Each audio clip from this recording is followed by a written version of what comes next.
I had to move my coffee because I almost spilled it right at the beginning of the show, which is always good.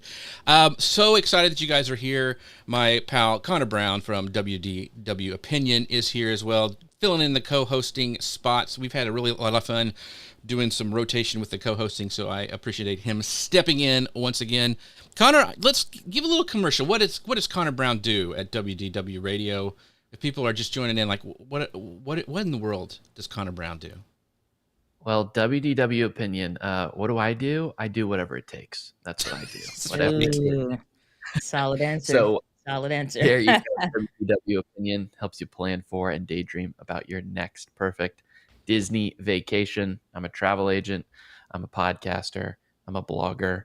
You can go to wdwopinion.com to learn all about what's going on in Disney World, and I can help you plan a trip. Yeah. He's amazing. He's actually helping me. I'm going to be going there this summer. He's actually doing a tour for me and my family. So he does that kind of cool stuff as well. So make sure you check him out. I'm excited because Diana Gladney is here on the show. I believe she was on earlier, or she was on another show I used to host. But she secretly doesn't know this, that I stalk her like on her YouTubes because when I admit it at the top of the show, she's amazing. When I first started like upgrading my stuff, like I had when I was doing podcasting, I had like the Logitech camera, and I was like, I need something different, and I tried different cameras, and I went with the Canon M50. And when I was searching that, she was the one who came up with that, how to set it up for live streaming. I know she's a Sony girl, but back then she was talking about the Canon, and that really helped me get everything set up and up leveled. So I've been following her ever since because she does give such great info. In fact, I watched her latest video last night about like how you were doing, comparing what's coming out for Sony. Because I was in the Sony, I had the old Sony stuff, and I'm like, my lenses still. I'm like, should I get back into it? Should I stay in Canon's lane? Or anyway, so. Chris is going, our friend Chris Stone over on LinkedIn's going, easy, Jeff, easy. Yeah, okay. Yeah. He's my early warning system. Chris Stone, he goes, I do whatever it takes. Sounds like a line from a Bruce Willis movie. Yes, it does. So thank you guys. As we're going in today, we're going to be talking all about video marketing. If you have questions, make sure you ask them. We'll try to bring them up during the show. But also, like, a lot of people struggle with this or don't know where to get started or have a hurdle. Diana is amazing at getting the right mindset, not only the right gear, but also the right mindset. So call those people in down below, wherever you're watching from, LinkedIn, YouTube, Amazon, wherever. Just call them in, mention them down below, and even if they can't watch us live, they can come in later and check out all the great information that Diana is going to drop today. So I'm going to go ahead and hit go on the podcast machine, and we will get started. Hello, folks. Welcome to Social Media News Live. I'm Jeff C., and you're not. And I'm Connor Brown, and this is the show that keeps you up to date on what's happening in the world of social media and more. Have you ever pondered about the key to simplifying video content strategy to amplify your brand? Or maybe you've wondered how to effectively leverage YouTube to grow your business. Or maybe you're on the hunt for practical advice to overcome challenges in video content creation. If those thoughts have ever crossed your mind, you're in for an enlightening experience today. We are excited to have a conversation with someone who has mastered all of these fields. She's a maven of video content strategy and YouTube growth, and the author of the impactful book, The One Right Video. Diana Gladney will be sharing her journey, her insights, and her pro tips for successful video content creation and brand amplification. So get comfortable, prepare your note-taking tools, and gear up for an episode brimming with practical advice and inspiration. Dive right in. Diana, thank you so much for being here today. Looks like Are you guys there? Yeah, it looked like it froze there for a second. It's Connor's fault. But Diana, thank you so much for being here today. It's all Connor's fault. So if you don't know Diana, let me introduce you. She helps busy entrepreneurs simplify video creation so they can amplify their business and their brand using video. So she takes seemingly complicated topic of video marketing and tech tutorials and really makes it simple and easy for anybody to share their purpose, their message, and their businesses with those who need it the most. And we talked about her best-selling book, The One Right Video. It simplifies video technology and makes it accessible to anyone, regardless of skill level. And as a sought-after speaker and consultant, Diana's ability to break down complex concept in a relatable way has really made her the go-to resource for entrepreneurs looking to transform their video marketing strategy and grow their businesses. So, Diana, first question I have for you, like, how long did it take you to write a book? That's a big deal. Oh man. So if we include the starting, the stopping, the quitting on yourself, the I don't know if this is needed parts, I'd s- I'd say once I actually got through all of that, the writing part was relatively easy. So the hard work took about it's like a year, year and a half almost, and then the writing took a few months afterwards. So yeah, like a year and a half. Wow. Yeah. So, and one of the cool things is the forward for your book is by a guy I really respect, and he's one of your mentors, is Ray Edwards, and he gushed about your book at the beginning, and it really was really good. So I'm not one of those hosts who don't read the book and goes to the back cover and like finds the bullet points. I always like to read it, and I tell you folks, if you guys are interested in up leveling your business, this is the book. If you're wanting to take some video, and I think video is going to be more important as we continue our path with the technology and where businesses have to be. This book is almost a must read, in my opinion. But something else that is a must have is our friends over at Ecamm. Look at that segue. You can find out more about them at socialmenewslive.com/Ecamm. Not only is Diana going to be one of the camp counselors along with me with their thing coming up in October, she also gives a lot of great advice. And on that note, Ecamm really has this brand new show that I wanted to tell you guys about. It's Demo Mode Pros with Alicia Way. It's starting up again here in June, and you can find out more about that if you just go to their Ecamm's YouTube channel at youtube.com/@Ecamm Live. They have great guests on there teaching and training inside of Ecamm. It is a must watch if you're wanting to up-level your video. And we are big fans of Ecamm over here. I know Diana uses them as well. So make sure you go to their YouTube channel and check out their new show their new a season of their show that's starting up, Demo Mode Pros, and check that out. So as we're getting started today, I want to really jump in to this, creating this one right video, Diana, because I want to get your overview of your philosophy of simplifying the video content strategy to amplify your brand. So kind of tell us what that is and how you kind of got to that point. Yeah, I got to that point because honestly, the process to get to understand video, me just being like everybody else at the time years ago, of wanting to make a video for my business that would bring me more clients so I could, get more sales and eventually quit my full-time job. And what happened, unfortunately, was I found a bunch of photographers and videographers that are really knowledgeable and like even cinematographers, really knowledgeable in their area. But I'm like, I don't want to use that tool for any of that. I just want to use it for what like stuff that we're doing now. Mm-hmm. And it just was not a simple lane. So the more videos that I made, every day I made a video and every day I found something else wrong with it for me to troubleshoot.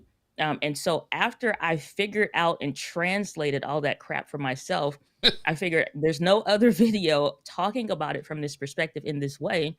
So if I made that video, it'd probably be helpful to other people.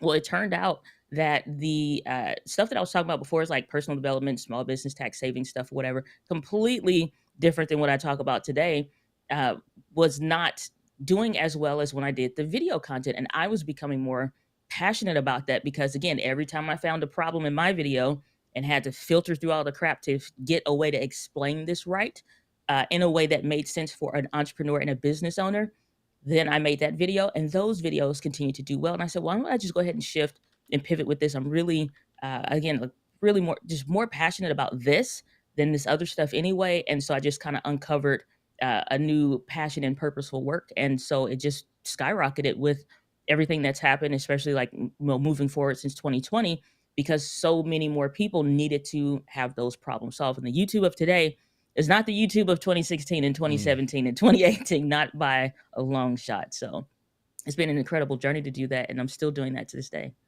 Awesome. Yeah, I mean, once again, I'm going to be singing your praises and your YouTube channel throughout the show because I really do think it's an incredible resource because I know a lot of small businesses who I've talked with or consulted with before that there's a big struggle with Mm, getting that techno jargon to something that they can understand. They just want to buy a camera that works, yeah. right? They don't Yeah. the f-stops and the lenses and the primes and the all this the full frame, no frame, whatever, all that stuff freaks people Yeah. out, and they just Yeah. want some great information, and your YouTube channel really does provide that. So, Connor, I know you had a question. Yeah, I think you've been doing this for so long, and you've evolved with YouTube. You said you started out with like tax saving tips, which actually I could probably use a little help on that. But as you've transformed, you've caught on new content and things like that.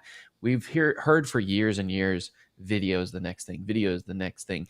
I still think it is the next thing. I think it's always going to be the next thing because I think it's so daunting for a lot of people to take that first step into it. So, what are some Mm. common mistakes that you see beginners making when they start creating video content, and how can they avoid them? Yeah, oh man, that's a great question. So the one thing I would say is that it starts before they actually create, and it's like they have this mindset inconsistency of I'm making videos or I'm getting ready to make videos or I've started because I've been buying stuff, but I haven't actually gone through the process to record, edit, and upload that content and hit not just upload it, but publish it publicly and start moving towards the goal. So it's a lot of stutter stepping. I'm doing a lot of things to take so many steps forward, but I'm also taking so many steps back. And so that inconsistency of thought creates tension unnecessarily in the process of moving forward to attain the thing that you want. And I think one of the greatest quotes that kind of sums that up in order to be able to help them better is like, how am I creating essentially the situation of the results that I don't want? So how am I being a partner to the failures that I'm saying that I don't want? How am I being a party to this? And a lot of times, again, it's that mental inconsistencies of I'm doing this. And so it's making a decision, deciding and making a decision, a cut between what you're saying that you want and what you truly are wanting to go for. So that'd be like for sure the first thing. The second thing would be not worrying so much. It's going to be a concern because it obviously is for everybody of the what you're using to make sure that it looks right. So you're having your brand aesthetic match what it should or what it publicly already has been. And then the video looks like a 3-year-old was trying to help you with it. And they're Mm. like, I don't want my brand to look like that. So I got to get this looking right. But they obsess about the gear to the extent they look far beyond what actually would work, what they already have that would allow them to take daily progressive steps to moving and improving. But again, it's just like they get stuck. I'm not going to do it until it's cinema like quality and until it looks like a Netflix movie. And it's like you're never going to get there. And that doesn't work for anything. So I don't know how they figure it's going to work for video, but people have that mindset. And so it's about making those two mental shifts and then moving that into actual physical actions. That's great advice. So, one of the questions, there's so many, and there's some great books. I mean, Daryl Eves has got a great book. Your book is great on YouTube. There's a, the guy who does Think Media, Sean Cannell, has a Sean great Cannell, book. yep. Yeah. And there's so many strategies for video, right? And the issue that I'm wanting to know is like, okay, there's a different strategy is going to be different for like your local florist versus a business coach. So how do you tailor your video content strategies to attract the right customer that you need to grow your business? It's really thinking about the person that's behind the keyboard, and honestly, for the local florist making videos for their content, down to the business coach or consultant that is digitally marketing their business. Only they're not doing a whole lot of on the street kind of a work. It's the same process because it doesn't start with them. It starts with the person behind the keyboard. Who are you serving that has the problem? For example, if somebody's looking to do a spread for a workshop or an event, is very different than the pain points and interests and questions even that someone that has to worry about doing a service, memorial service or something. They have two totally different goals essentially, but it all starts with the same thing. I have a problem. I have a concern. And for that expert, the person that's in the seat creating content, if you're a consultant and you're working with those accounting partners or businesses, where are they starting from with the pain, and how is it that you can help them with the content that you're doing or the services that you provide or the products or services that you offer, and that be the intersection between what you have and how you can serve them versus what they are having issues with right now. And if you start there, you're never going to miss, because you're not starting from, I think I should make like who we are. I think I should make an about us video. I should make the video what you're going to see on this channel, and then you never see another video for another 6 months while they fiddle around with camera settings. And so it's like it doesn't start with you, it starts with the person that you're serving. And so if they can start with that, the who am I helping with what specifically that I learned from my business coach years ago, then you always start right, because you're not starting with self, you're starting with selfless actions. Oh, that is so good. See, and she's going to be dropping stuff like that all day, folks. So make sure you ask your questions, because I'll just keep her rolling. If you have any questions, make sure you drop them in the comments below. One of the questions when I'm reading this book, and something that I think a lot of brands don't think about, or when you first start creating content you don't think about, is backing up and putting all these videos somewhere.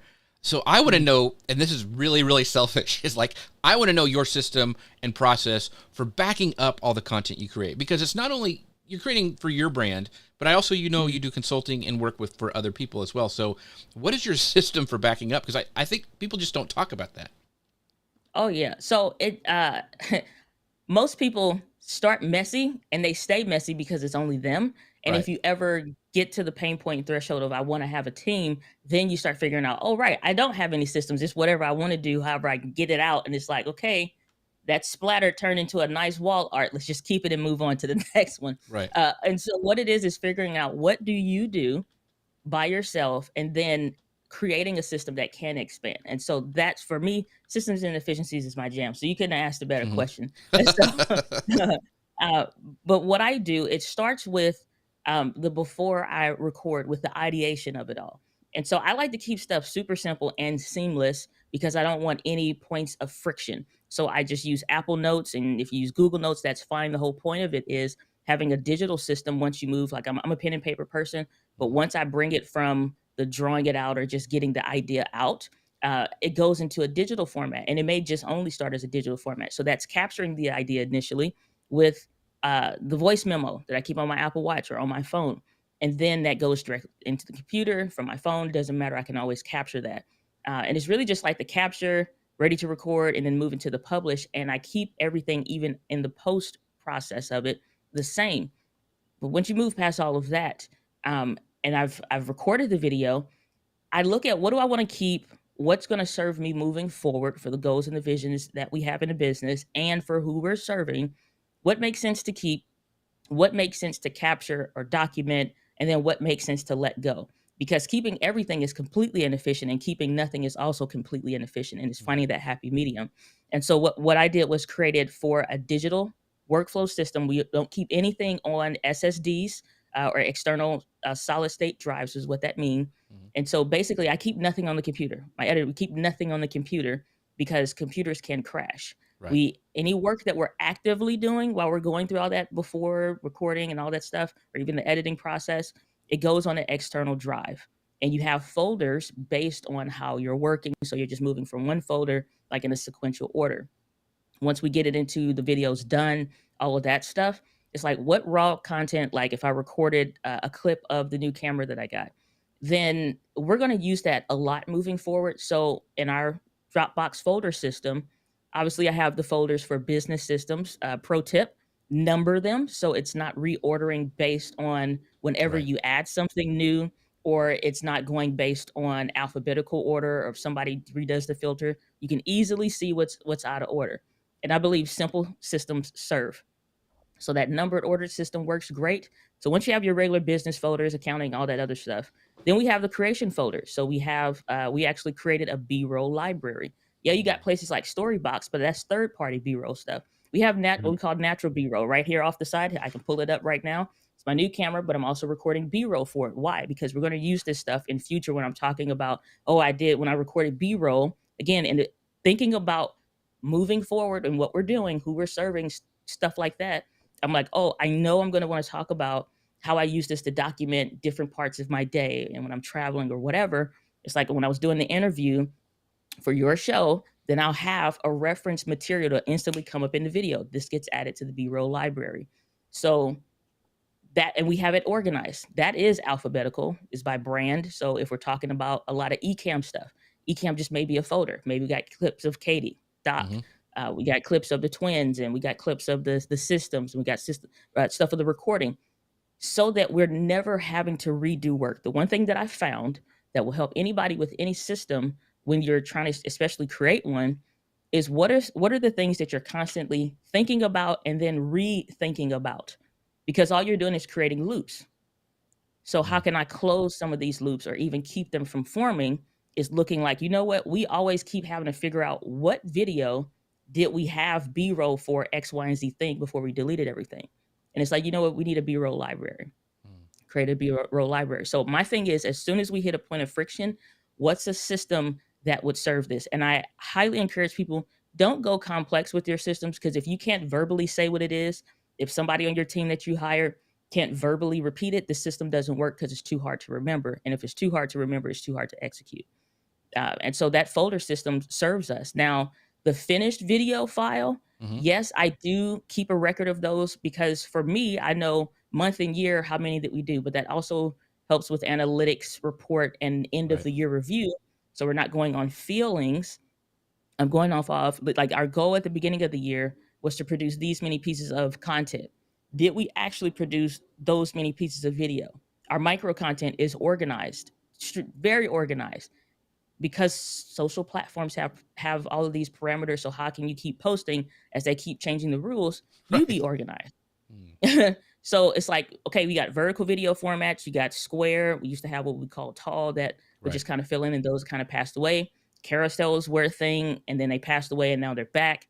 So what are we organizing? What are the 3 pillar points that we always talk about in the business? Organize it based on that, with hashtags and stuff like that, that Mm-hmm. again are easy to remember. But vertical video became a problem. When you enter a problem, I don't just come up with it on my own. I do a team huddle. We have, like, where we discuss the issue or somebody notes it. And then pro tip, a book called Traction by Gino Wickman, super helpful.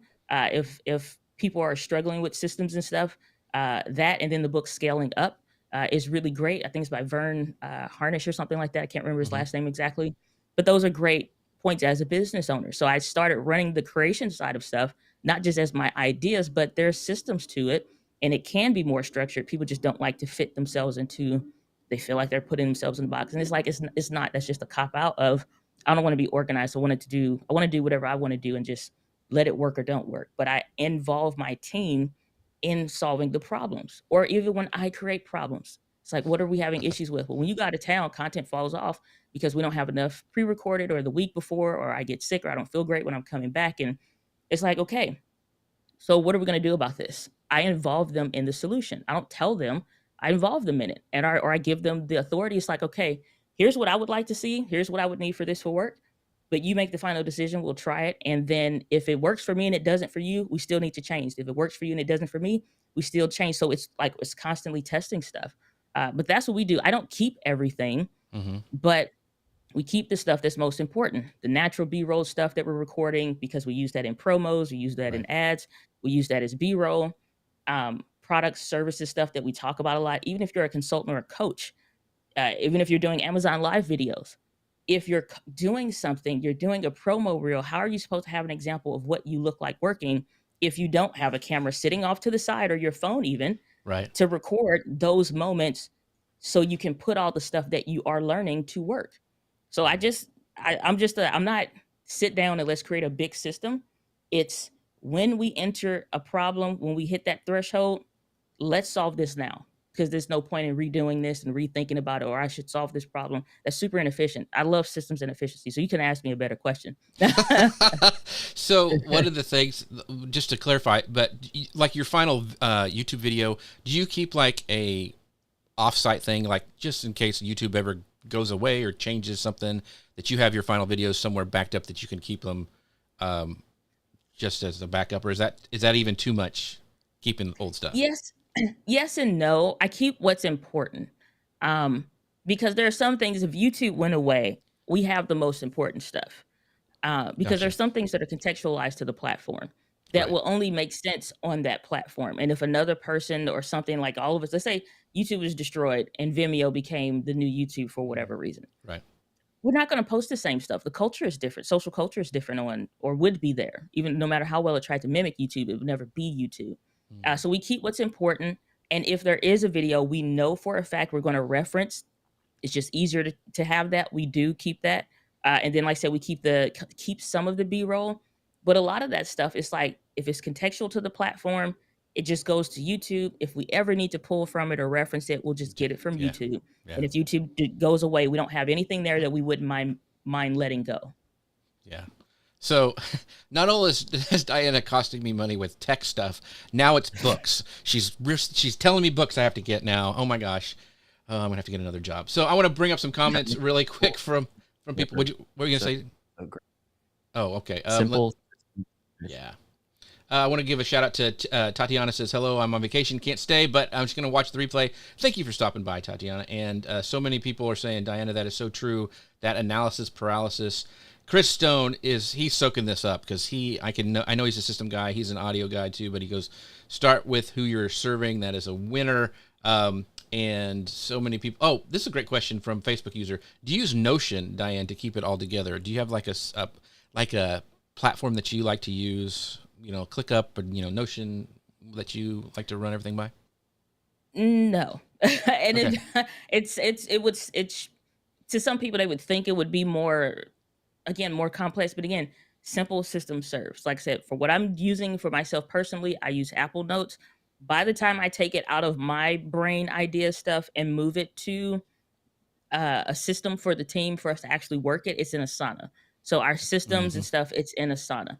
Gotcha. Now I am exploring, because I know it's something that's becoming popular. I'm exploring and learning more about the whole Notion second brain thing, Right. because I think that it is some levels of that is really smart, and to create like a reference document. So I'm looking into the whole Notion second brain system, but I can't, speak to using Right. it right now. It's just super simple between my ideas and having that stuff organized for me in Apple Notes, because it will work on my phone, it'll work on my computer, it'll work on my watch.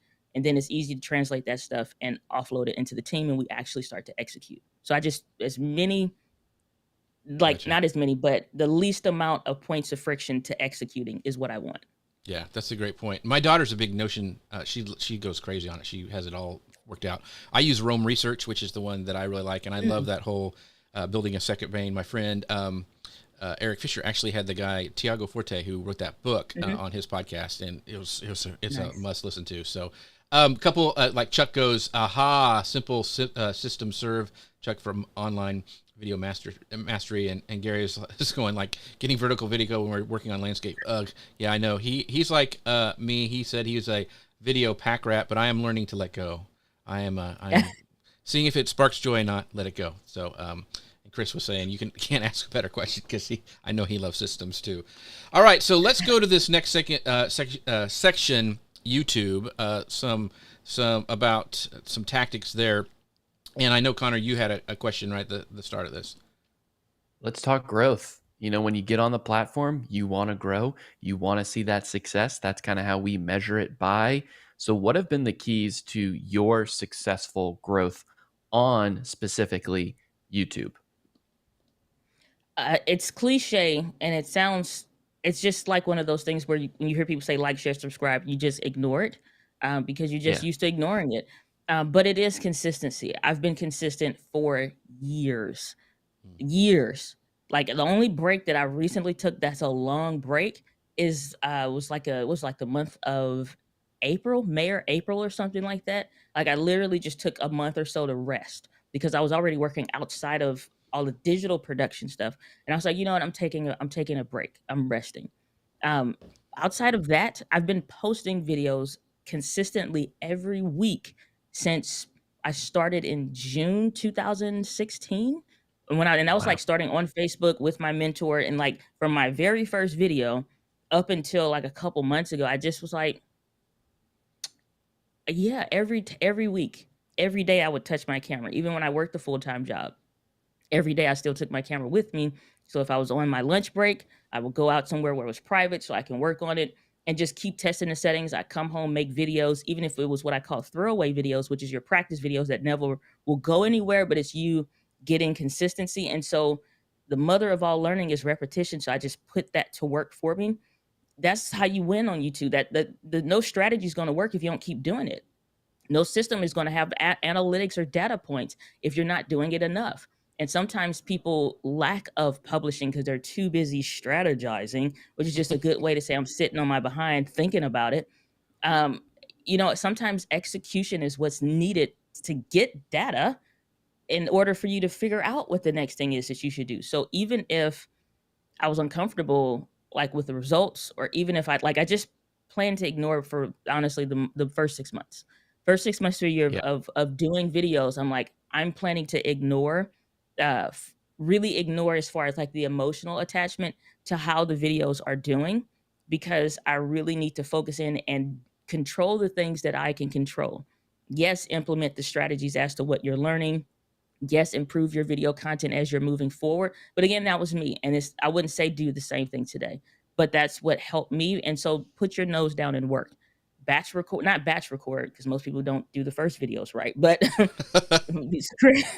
so it's like make a system of doing the video, improve the system, but the publishing once a week is just so you can figure out all the stuff you're doing every other day until you publish, because you need more time to figure that out. That don't mean stay only at one video per week, because sometimes again, you're not having enough data points to like really move the needle. It's possible, but yeah, you just need to be more consistent and committed.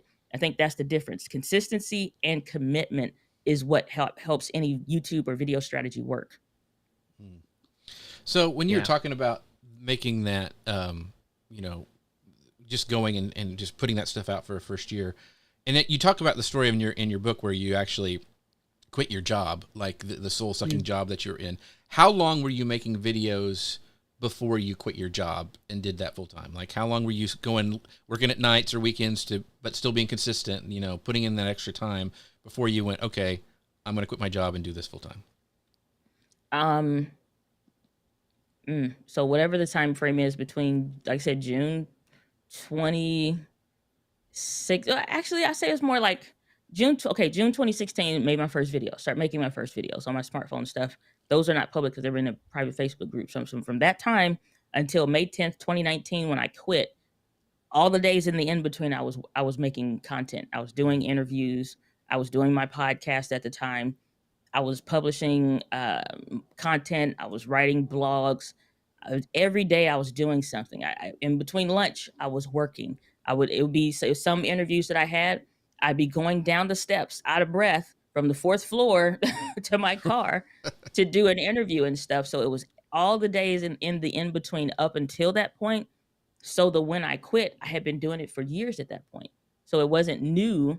I just was new to only doing that. But I would even take my vacation weeks, the 2 weeks you get off. I didn't go anywhere. I didn't do anything. I just worked in my business, or I would leave my job early so that I'm getting paid at work. I'm getting paid for the full day, but let me see what a full day of creating would look like. What systems do I need? What am I missing? How do I figure this out? And stuff like that. So I was doing a whole lot of work before that. But it was May 10th, 2019 is when I actually quit and walked out. So that reminds me of a quote that I think it was Chris Brogan said. He goes, "It took me 15 years to be an overnight success," which I thought was great. It's like people don't understand that there's the people who are successful, and like the people like Diana and some of the other folks we've had on the show, they work hard. Like it's not something that just falls in their lap. It's hard work and being consistent, like Diana has been preaching.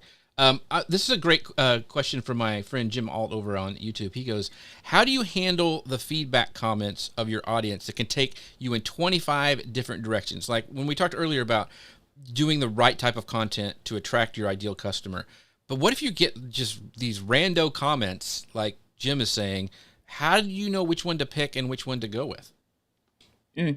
That's a really great question, because that is a big way to derail. That's why, like, so much of video is a lot of personal development. It is a lot of personal growth because it exposes you to yourself. And so when you see those comments and people say something about you, then it's like you have the same response to a digital comment as you would a physical one in real life. Not to mention, we're trying to run a business, we're trying to make content and do other things with this. Way that you know who to listen to, who not to, how to manage any of that stuff. It's not, I don't think it's logical to expect you to develop Teflon skin right away, or even over time, because it just may not be part of your DNA, but there is some social and mental toughening to that, which is knowing who you are, why you're doing what you're doing, why you were created to do what you're doing, and why only you can serve the people that you're called to serve.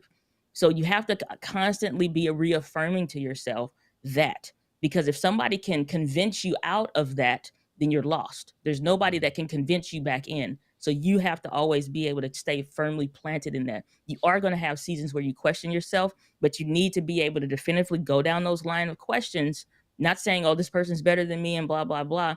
Why am I the only person that can do what I do in the way that I do? And only these people are going to be helped because I'm here.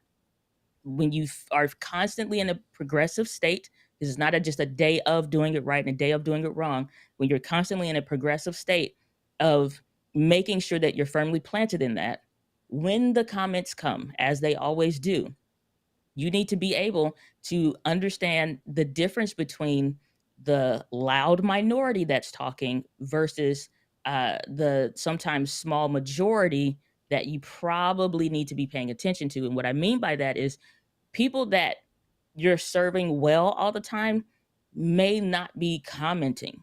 They may not comment on every video because they're too busy doing.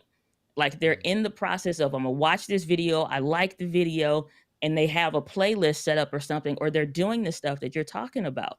But that doesn't mean that they're not being served or that it's not working. That's where understanding how to read the analytics helps. So knowing how to read that. So that silent majority of people, it's fine. You know, for amount of views a video get, it doesn't have that exact same amount or even 80% of that in comments. So there is always going to be a great majority of people that's not speaking. But you have to learn how to read Right. the other analytics. Audience retention is a really great one.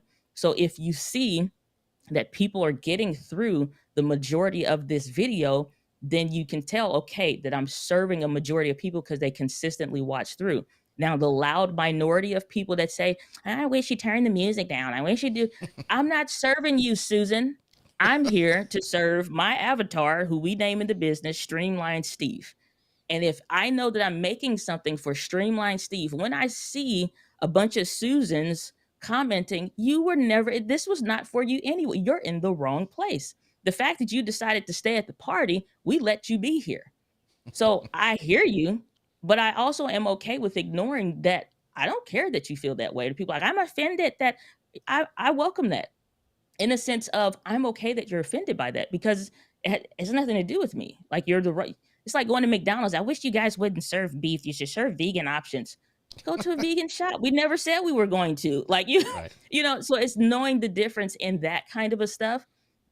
Yes, use wisdom and logic to say, is there still some truth to when somebody says like, "Oh, the music is too loud"? It's like, would for my ideal target audience, would this be helpful or harmful to them?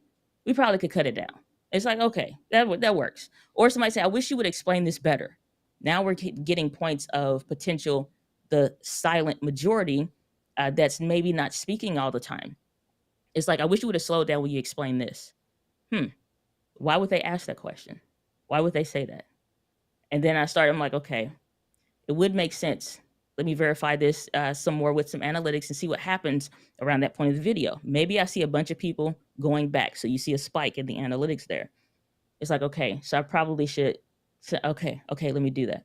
Now you're understanding who to listen to and the who not to. Because the who not tos always are going to be loud. They're in the wrong place. They're doing what they do. They are not your problem. Nor is it your problem or your responsibility to find solutions for people that are not your ideal target audience. And so I'm very clear on that. You photographer, videographer, you asking stuff about, I can't help you. I'm not going to try to neither. Mm. I'm not, this not for, the channel's not built for you. I'm not talking about this from you. And it's like, I wish you talk about the photography. I said, I ignore a whole side of a camera. We don't talk about photography on the channel. I'm not, pass a thumbnail, a headshot maybe, and some stuff, some branding photos or something like that, maybe. It's the only kind of photography stuff that would make sense to a point for a content creating entrepreneur. I ain't trying to help you make your short film, and I'm not going to derail myself trying to help you. You know what I'm saying? So it's like Right. learning to listen to who is making sense. Is there some validation in what's being said, and using wisdom to know, like, you know, that person's not my target audience, but it would be helpful. So when somebody, like a gentleman told me years ago, it'd be really helpful if you slow down, or it'd be really helpful if you explain that better. Or one young lady, she was like, I'm getting lost, because I would get excited about the tech, start talking Japanese in this tech jargon.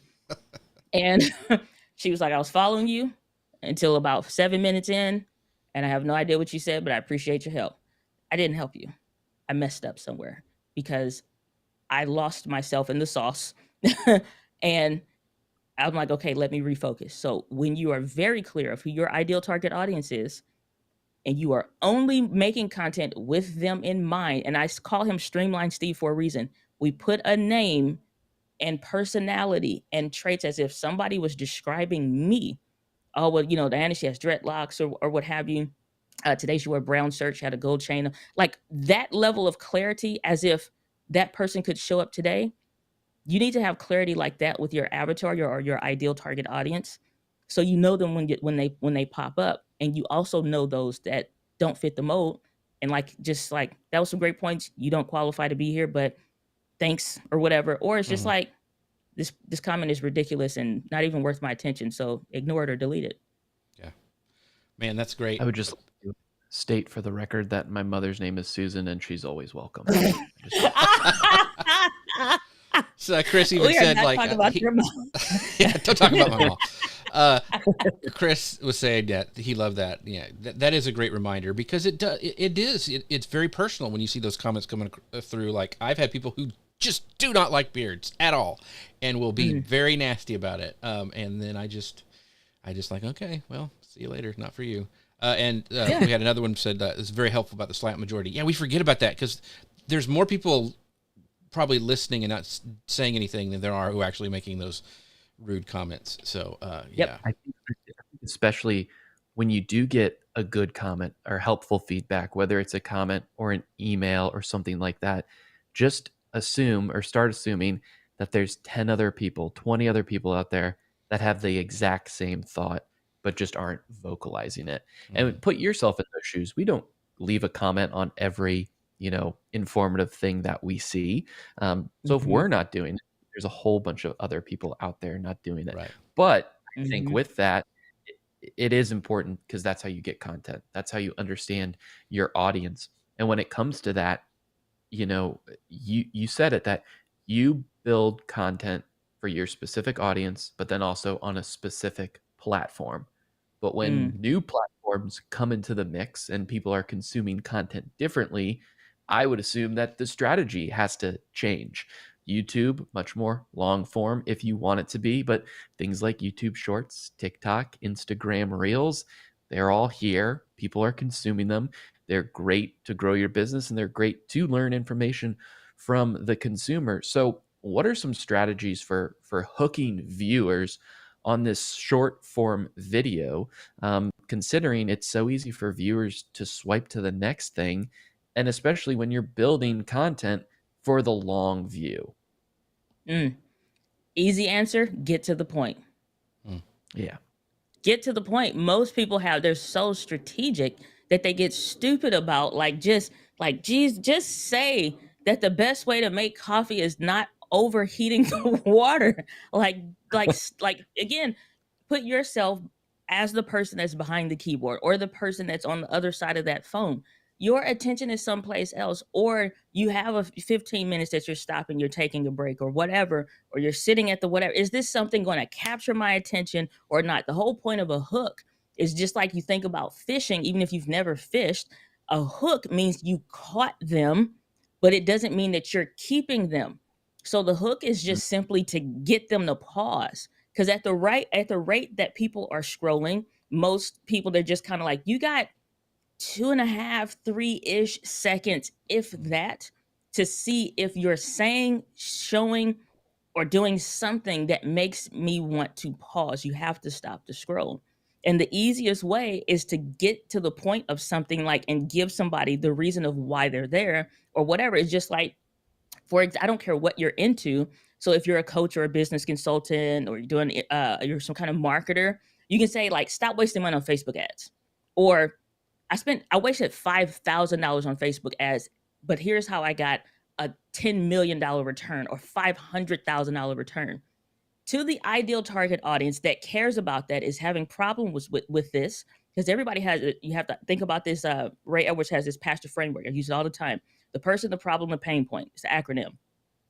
Who am I talking to? What's their problem? And what is their ideal right now pain point? Because everybody has one, or an interest or intrigue point that I like to sometimes alter that depending on what we're doing. But it's like, why would they care? Or it's like, McDonald's isn't killing you, corn is. What? And it's like, yeah, it's like corn is like, I don't know. I don't even know if that's real, but it's like, Right. because right. And it's just like, It's a huh? You hooked the fish, but now you actually got to reel it in. How many times have we seen clips of people trying to fish and they had it hooked and then they lost them? That's what attention is. And that's the number one most traded commodity online is attention. So the whole point of the hook, if you don't do anything else, what can I do? What can I say? What can be appealing, interesting, or important that lets this person know I actually have your answer? Mm. And it's most of the time it's just like, get to the point. You got less than 60 seconds. Most people watch 30, I think maybe like average of Right. 30 to 40 seconds or something like that. But you want to get them to where you have micro content that's over 100%, which means they watched it over. So if you get to the point, you're having to earn trust with micro content way faster than you ever do with longer form content, because people are starting to search, they have a problem. Let me go through and I have time to weave through these videos. Micro content or whatever, you have no other point of focus other than what's in front of me right now, and you got less than 3 seconds to do that, to say something in milliseconds that makes me want to pay attention or go. So what we do in the business, is this ignorable and scroll pastable, or is this stoppable? Period. Like, this bores me. I'm the one saying this stuff. It bores me. It's like, I wouldn't pay attention to that. Steve wouldn't pay attention to that. Susan wouldn't pay attention to that. So Connor's So- mom will not pay attention to your content. So she will Man. ignore you. the question I have, and the last section, I want to get enough time to talk really in depth about your book, but you and I both love live video. I mean, you're a big fan of Ecamm. You do live video too, and that's why I love it, because I can engage. I can like pull up like Chris's comment and talk back and forth to people. Engagement's pretty easy on live video if you do it right. How do you engage on like YouTube and the short form YouTube shorts and stuff? Because that's a whole different animal, but people want that engagement on those channels. So how do you do that in YouTube? Like, how do you do it on YouTube, or how do you do that in micro content? Well, shorts is part of YouTube too. So let's just do like your long form content. Like, is it just responding to comments? That's how you engage, or is there other tactics that I'm not thinking of? You have a lot of communication points, and a lot of times we forget what we do as consumers when it's something that, like, it could be gardening, it could be astrophotography or whatever. Like, it could be anything that you're actually interested in. What are the things that you're looking for? So in my videos, the whole approach is like a welcome back, and like, you're my friend. Even if we've never met before, people feel welcome, and it's just like, oh, just like, let me get you something to drink, get you a coffee. This is where the barbecue is. Like, it's a party happening. And so I don't start the videos, hello, my name's Diana Gladney. I'm here to tell you I'm from St. Louis, Missouri. It's like, we're friends. We're already friends. And so let's just start this off right now. And I'll start it from that aspect. So number one, that brings people down emotionally, so I can get them through this hierarchy of engagement to get to that latter half of actually commenting and replying. So when they actually leave a comment, this is way down the line of, like, you did so many things right to get them there. So I'm talking to them like they're friends. Like, there's some people, like, I asked something that was just completely personal. Like, there's a debate in my house of between strawberry grape jelly with a nasty emoji, and then something else. I think apple butter or blackberry or whatever. And so we're having conversations, like, and somebody said, well, strawberry is the only one I see on the, and I said, you are exactly right. Strawberry is the only one that should be on the list. Everything else is disgusting, mostly grape. And so people, now it's like conversations, no different with white chocolate. I'm communicating with my audience like they are friends, because we are connecting. And it's like, you want a relationship, we need to be relationable with people, and really not talk at them, but talk with them. And you know what I'm saying? Like, conversation. So when people leave a comment, I'm thinking, like, where are they at? Where are they coming from when they had those problems or whatever? And like, if somebody's not been around, or if they're new, to where if you see their comment a lot or they reply, even for the first time, as if you guys are already friends. Yeah. And so you have that, you have your comment section, you have in the video as well. You have, which is why I said like I approach it that way. You have the community tab that a lot of people don't leverage at all, and not just to ask, "What do you guys want to see? We want the next video." Talk to them, talk with them, show them stuff. You have stories, which is going away on YouTube, but that was another level of something that you could do. You have polls and all those aspects. You also have the micro content of YouTube shorts and all of that. Yes, live is important, but be touching and engaging with them the same way if you were super passionate about applesauce or gardening or whatever, and you like, man, I wonder what Frank is doing about this, or it's like, oh man, think about how you engage and then just hit those points with them. So yeah, comments is important because that's one of the main ways people are comfortable with replying. I replied almost every comment. I had to, even to the point of when I took a pause, I was going all the way back. It was stuff even like to 2019. And then people were like, oh man, I didn't know if anybody was ever going to see this or reply. I was still dealing Right. with this or whatever. Right. I Yeah. answer all my comments. That's cool.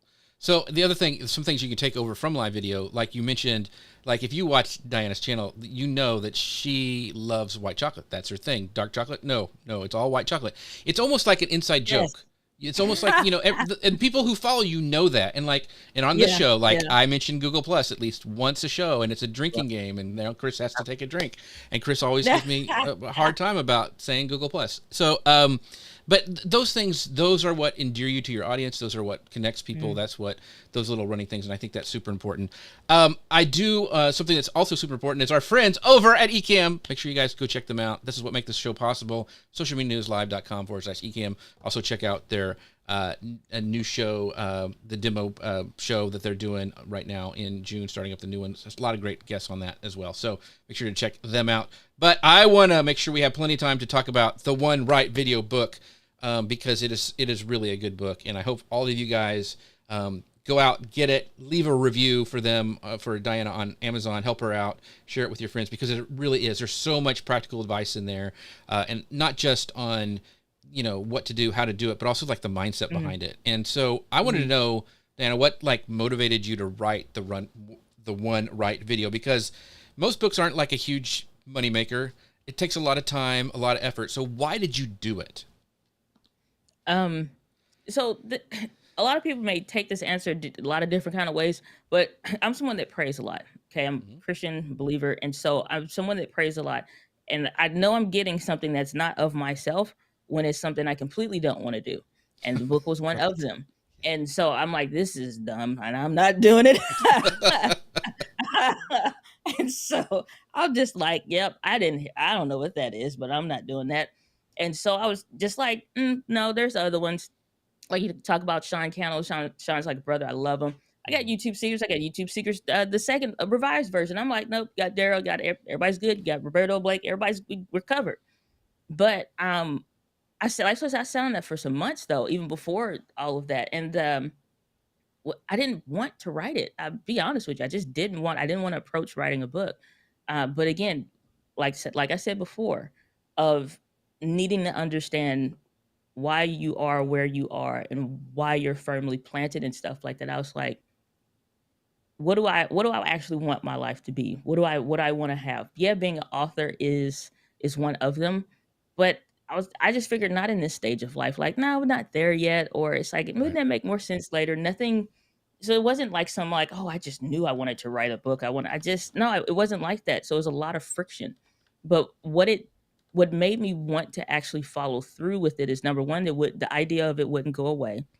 And then number two, the concept of putting your words in an immortal form of print Mm. and knowing how much I value and how I have literally changed my life because of the books that surround me that I've read, that people like Napoleon Hill that I will never meet became great mentors of my life.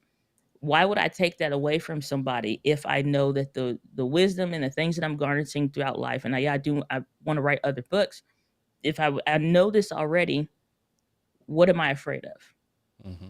And that's ultimately what, kind of where you get to. And so the why, uh, in the goal of my ultimate purposeful work in life, to do that, this is part of that, and making sure that You don't have to watch a bunch of YouTube videos. We can just get to the meat and potatoes for those that prefer it in a print and a written form and stuff like that.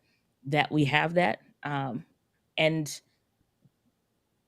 I guess that at the end of the day, it's just like to make sure that I can be in the most ultimate form of service, like I said, which is that immortal format being print that will outlive me. Yeah. Yeah. It's funny how God works that way too. Like and also sometimes it's like, it seems like, the hard things that are kind of crappy becomes fertilizer to help you grow. Cause sometimes that's Oh the only my thing gosh, that yeah. makes you grow is that tough stuff. So yeah. So thanks for being transparent. Go ahead, Connor. I'm sorry I cut you off. I know. I think it's interesting too, because this next question kind of plays into that. Like, well, I don't want to do this. I can't do this. One of the biggest things we face as content creators is imposter syndrome, right? Mm. I'm a fraud. No one's going to believe me. Why would anyone listen to me? When it comes to your book, how do you address imposter syndrome, especially considering it's such a big thing for us content creators? Mm. I'm a real logical person. I'm not like super emotional. I'm very logical. And so when it comes to the whole thing of imposter syndrome, it's like we got to think about how we define that. What are we believing that to mean for us? And it may mean that I'm not the right person to be doing this. Me trying to do this makes me seem greater than I am. Uh, they're like I'm not good enough. It brings up a lot of things. My process is what I call discrediting the devil, which essentially is the little devil on everybody's shoulder that is Yep. whispering the things to you, whether it's even belief systems from other people or beliefs you've had about yourself for a long time that you just keep defending and holding on to, that but you've never evaluated it to see what's some truth to what I'm feeling and what I'm thinking. And so the way that I approach that imposter syndrome thing is just like, one, does this even make sense? And a lot of times it's stupid. Like it's like I for real, it's Yeah. like it's dumb. It's like there's some levels of that. Like, should I do this? Is this me? Am I trying to be somebody else? And those questions are valid to a point of figuring out, are you doing something for the right reasons with the right intentions, and because it is of yourself, or even if you are inspired to do something, is something deeper there. To draw that inspiration out to make you want to do something.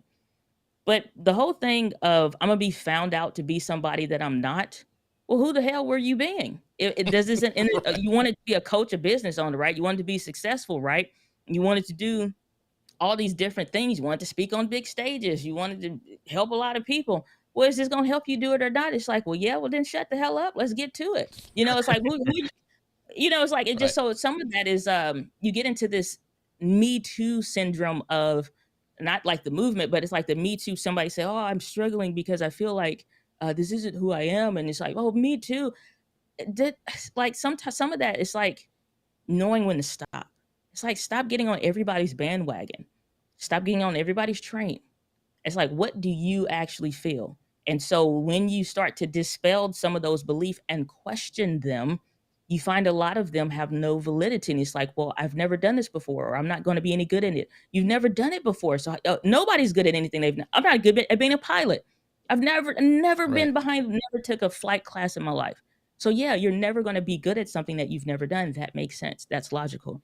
Mm. You're in the process of saves you. That little phrase, I am in the process of, saves you from a lot of the who you are and who you are not conversations. Because if I'm in the process of becoming a better author, how can that be a lie? How can that be false? Mm. I'm in the process of becoming a video content creator. I'm in the process of becoming a better entrepreneur. I'm in the process of becoming a better employer. I'm in the process of becoming a better Right. friend. How's that what about that can you find fault with? Not much, if anything. But if you don't feel comfortable in the I am this because you're solid in it and you feel like I am not this, if it's something that is going to lead you to the things that you want, the why you believe you're here, who you're created to serve and all of that, then change the language, and that will also help to change and shift your belief system to I am in the process of, and then that will save you from a lot of the back and forth of just having to be I am or I am not. What are you in the process of? And then leave the rest of that alone. Mm. That's so good. So Love it. one of the last questions I wanted to ask, because we're running out of time, but so I speak about this when I speak on stage. One of the things that I talk about, and I love this that you hit about on it so hard in your book. I talk about collecting consistently, and you talk about the importance of capturing ideas. And I think you almost had a whole chapter on this. Can you talk about, how you do that really quickly and how it contributes to their content creation process? Because I think that's where people struggle. It's like, I want to do this, but I don't have it. My ideas aren't good enough, or I don't have enough, or, that's what they struggle with. And by collecting this all the time, I think really helps. So talk about your strategies on that. Yeah, like I said, earlier, simple system serves. I still use this to this day. I shared this also in the book, which is you have the capture, the in progress, and then the done folder, which is to say when I want to capture an idea, every format needs to be available to me no matter where I am, so that it's not stuck in a piece of paper that I now need to figure out how to get it to me when I'm out of town, kind of a thing, or having to lug around a journal all the time if that's not you. But I capture stuff. What's the easiest way? Most of us have ideas all the time. We have excellent ideas, things that you really should do, and then you forget. And then you know that you forgot. It's like it's stupid because you remember that you forgot something that was important, but you don't remember what the important thing was. Is the Right. brain's catch 22. So how can I stop that? Closing the loop. Audio notes. So I can hit and say to the ALEXA person or to the SIRA person to go ahead and capture a note. Even have a quick button on my Loop Deck Live and computer and all that to open up and capture a note, whether that be audibly or whether that be in a written format. And then it just logs the idea. So the capture folder is not about vetting the idea. It's not deciding if it's good. It's simply just capturing it. So it's putting it in a form that I can keep up with later.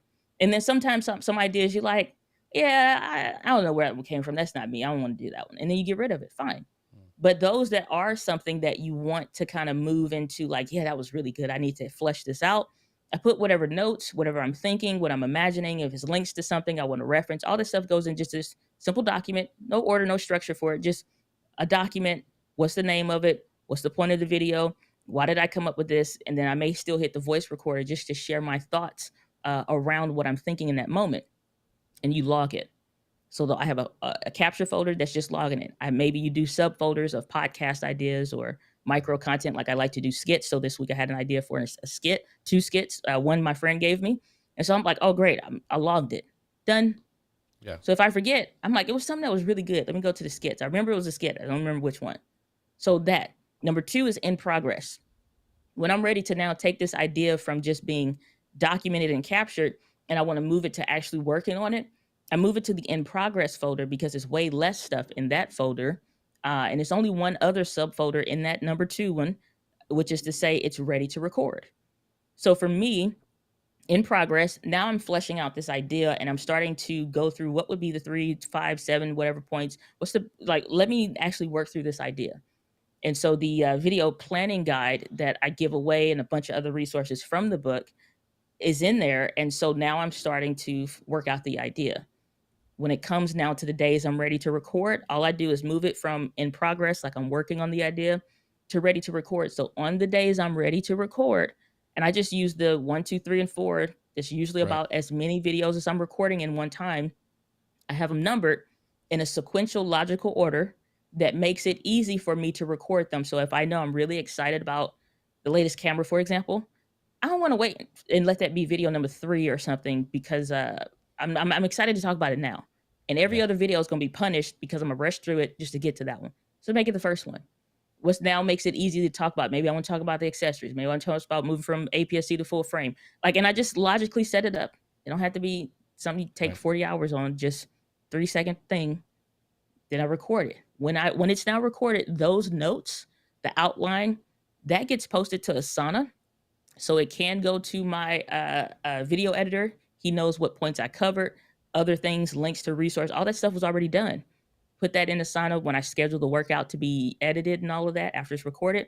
But when it's done, I move it to the done folder. And what makes the reason why I have it a done folder instead of just deleting, because sometimes we do need to reference something, but Apple Notes, Google Notes are searchable. So I can say, what did I say about, what are other things that I Right. talked about in like May about such and such? And it pulls all that stuff up. And that's all it is. So it's capture, in progress, ready to move to from in progress. You got like a 2A, which is ready to Right. record, and then done. And that's it. So one of the things I thought was good too is you talked about how you had something with you all the time that you would capture that. Because for me, I come up with ideas, and if I don't write them down or get them in the system, they go away. And I think that's a lot of times where businesses and people trying to create content, they falter. Like, I had the idea, I can't remember what it is. I actually have a special watch face on my my Apple Watch, because I get a lot of ideas when I listen to podcasts. So I actually have a face where I can pause the podcast, and there's a button on it. I can just record right there, so I can be driving my car and not having to take my eyes off the road, and I can just record that thought. It gets transcribed and into that system, kind of like what you have. So there's so many things, Diana, that I just want to talk about, but we're running out of time. I want we didn't talk about your clarity framework, but and some other things. But you guys, do me a favor. If you find value in the show, go get Diana's book. It's not very expensive over as a Kindle edition, or buy the paperback and write notes in it and all sorts of things. Just go get it. It's well worth it. Leave her a review. But Diana, I want to let you have a chance to tell people where they can find you, what you're working on, and the best way to contact you. Yeah. So the next thing that I'm doing is the Ecamm Creator Camp, one of the camp counselors, which I'm really pumped and excited about. So make sure you get a ticket. Come. It'll be amazing. And you can always find me at dianagladney.com to figure out what we're doing, what we're working on, and such. And then if you want to grab my brand new book, The One Right Video, so you can learn how to create a series of one right videos for your ideal target audience, you can go to onerightvideo.com. So cool. Connor Brown, where can people find out what you're doing and what you got up? Absolutely. Great episode today.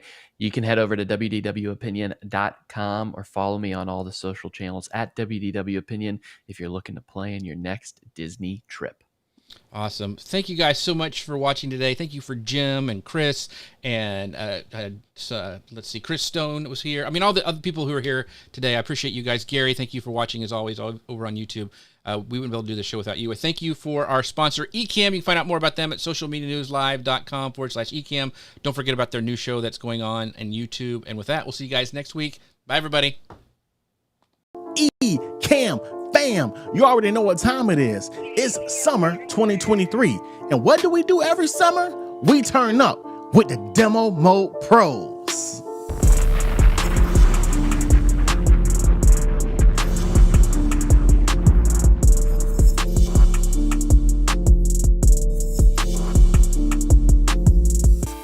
Season 3 is coming, and we have 8 new Ecamm influencers who's going to show you how to do everything you want to do in Ecamm. I'm talking, you don't want to miss this.